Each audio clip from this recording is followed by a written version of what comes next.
Zee24 तास एक पाऊल पुढे। एमपीएससीच्या कार्यालयामध्ये विद्यार्थ्यांनी फॉर्म भरण्यासाठी गर्दी केलेली आहे। एमपीएससीच्या कार्यालयामध्ये फॉर्म भरण्याची सोय केल्यामुळे विद्यार्थी थेट कार्यालयात पोहोचले आहेत। मात्र हीच सोय एमपीएससीने आधीच का केली नाही असा सवाल आता उपस्थित होतोय। एमपीएससीला सुचलेलं हे उशिराचं शहाणपण आहे। आतापर्यंत 1,75,000 विद्यार्थ्यांनी फॉर्म अपडेट केलेले आहेत।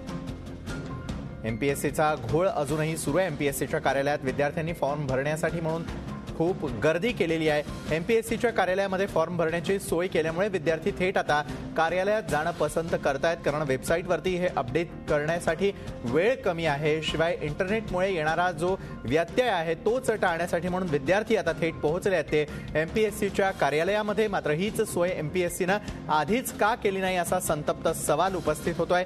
एमपीएससीला सुचलेलं हे उशिराचं शहाणपण आहे। आतापर्यंत 1,75,000 विद्यार्थ्यांनी फॉर्म्स अपडेट केलेले आहेत। एमपीएससीच्या कार्यालयामध्ये विद्यार्थ्यांची गर्दी आहे, त्याचं कारण म्हणजे फॉर्म भरण्यासाठी म्हणून विद्यार्थ्यांनी एमपीएससीचं थेट ऑफिस गाठलेलं आहे। एमपीएससीच्या कार्यालयात फॉर्म भरण्याची सोय केल्यामुळे विद्यार्थ्यांनी हे पाऊल उचललेलं आहे। मात्र हीच सोय एमपीएससीनं आधीच का केली नाही असा सवाल त्यांनी उपस्थित केलेला आहे। अधिक माहिती घेऊयात आमच्या प्रतिनिधी दीपाली जगताप यांच्याकडून। दीपाली, एमपीएससीचा घोळ अजूनही कायम आहे, मात्र सध्या एमपीएससीच्या कार्यालयातच विद्यार्थ्यांनी धाव घेतलेली आहे। खूप मोठ्या प्रमाणामध्ये गर्दी आहे विद्यार्थ्यांची, काय सांगाल? हो विशाल, सकाळपासून सकाळीच एमपीएससीने ही सुरू केलेली होती सोय, पण त्यांनी जाहीर नव्हतं केलं की विद्यार्थी इकडे येऊ शकतात। त्यांच्या पातळीवर जे विद्यार्थी चौकशी करायला येत होते त्यांचं लॉग इन ते करून देत होते। मात्र थोड्या पूर्वीच एमपीएससीने असं जाहीर केलं की ज्या विद्यार्थ्यांना लॉग इन करण्यात अडचणी येत आहेत त्या विद्यार्थ्यांनी एमपीएससीच्या कार्यालयात येऊन लॉग इन करू शकतात। मात्र हे करण्यास एमपीएससीला खूप उशीर झालेला आहे। 1:30 वाजलेले आहेत, 5 वाजेपर्यंत जे आहे विद्यार्थ्यांकडे काही अवघे तास उरले आहेत। याच्यामध्ये लाखो विद्यार्थ्यांचे लॉग इन होतील की नाही हा प्रश्न आहे। त्याच्यामुळे एमपीएससी मुदतवाढ देतं का हा मुद्दा आता उपस्थित होतो विशाल।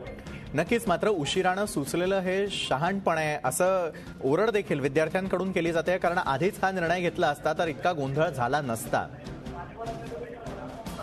हॅलो, नक्कीच विशाल।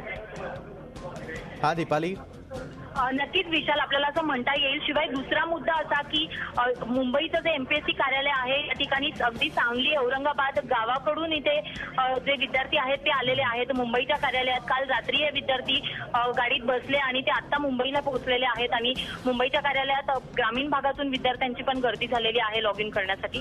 त्यावरून आपण जो एमपीएससीचा सावळा गोंधळ झाला त्याची परिस्थिती आपल्याला लक्षात येते की ग्रामीण भागातल्या विद्यार्थ्यांनाही मुंबईत यावं लागतं एका रात्री आणि लॉग इन करण्यासाठी इथे गर्दी करावी लागते। त्याच्यावरून आपण एकंदरीत परिस्थितीचा अंदाज घेऊ शकतो विशाल। खरोखरच आहे, विद्यार्थ्यांना चिंता आपल्या भविष्याची आहे, त्यामुळे त्यांच्यासमोर पर्याय नाहीये। त्यामुळे मुंबईत अक्षरशः दाखल होण्याशिवाय त्यांच्याकडे पर्याय नाहीये। धन्यवाद दीपाली आपण दिलेल्या सविस्तर माहितीसाठी। तर बातमीपत्रात यावेळेला आणखी एक ब्रेकिंग न्यूज।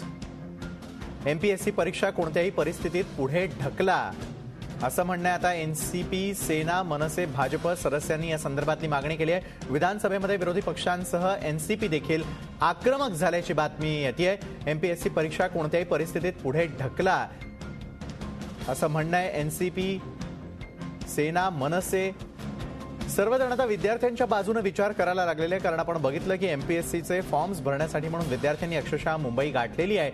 मात्र एमपीएससीची परीक्षा आता पुढे ढकलण्यासाठी म्हणून सर्व पक्ष एकत्र येत असल्याचं दिसतंय। विधानसभेत विरोधी पक्षांसह एनसीपी देखील आता आक्रमक झालेलं आहे। एमपीएससी परीक्षा कोणत्याही परिस्थितीत पुढे ढकला असं त्यांचं म्हणणं आहे। यात सेना, मनसे, भाजप, एनसीपी सदस्य परीक्षेसाठी एकत्र आलेले आहेत। एमपीएससीच्या कार्यालयामध्ये विद्यार्थ्यांनी फॉर्म भरण्यासाठी गर्दी केलेली असताना त्यांच्या बाजूने हा निर्णय घेत असल्याचं दिसून येत आहे। अधिक माहिती घेऊया दिनेश दुखंडे यांच्याकडून। दिनेश, आपण बघतोय की ज्या प्रकारे एमपीएससी परीक्षा कोणत्याही परिस्थितीत पुढे ढकला यासाठी अनेक पक्ष आता पुढे सरसावलेले, विरोधकांबरोबर एनसीपीनेही ही मागणी आता जोर धरून पुढे आणलेली आहे, काय सांगाल? विशाल, सध्या विधानसभेमध्ये एमपीएससी परीक्षेच्या प्रकरणाचे पडसाद उमटलेले आहेत। विरोधी पक्षांप्रमाणे एनसीपीकडूनही ही परीक्षा पुढे ढकलण्यात यावी अशी मागणी केली जाते। आता विरोधी पक्षनेते एकनाथ खडसे यांनी या प्रकरणी भूमिका मांडताना कुठल्याही परिस्थितीत ही परीक्षा पुढे ढकला जे मराठी विद्यार्थी आहेत त्यांच्यावर अन्याय होऊ देऊ नका अशा पद्धतीची भूमिका मांडली. याला शिवसेनेनेही पाठिंबा दिलेला आहे. शिवसेनेनेही म्हटलेलं आहे की ही परीक्षा जर पुढे ढकलली तर कुठलाही अनर्थ पोचत नाही. जोपर्यंत जे बजेटवरही या ठिकाणी आता चर्चा होती, पण जोपर्यंत हा परीक्षेचा विषय निकालात निघत नाही, ही परीक्षा पुढे ढकलण्याचा निर्णय होत नाही, तोपर्यंत विरोधी पक्ष कामकाजात सहभाग घेणार नाही अशा पद्धतीची भूमिका शिवसेनेकडून व्यक्त करण्यात आली. मनसेचे गटनेते बाळा नांदगावकर यांनीही या प्रकरणी भाष्य केलेलं आहे. झी 24 तास, एक पाऊल पुढे.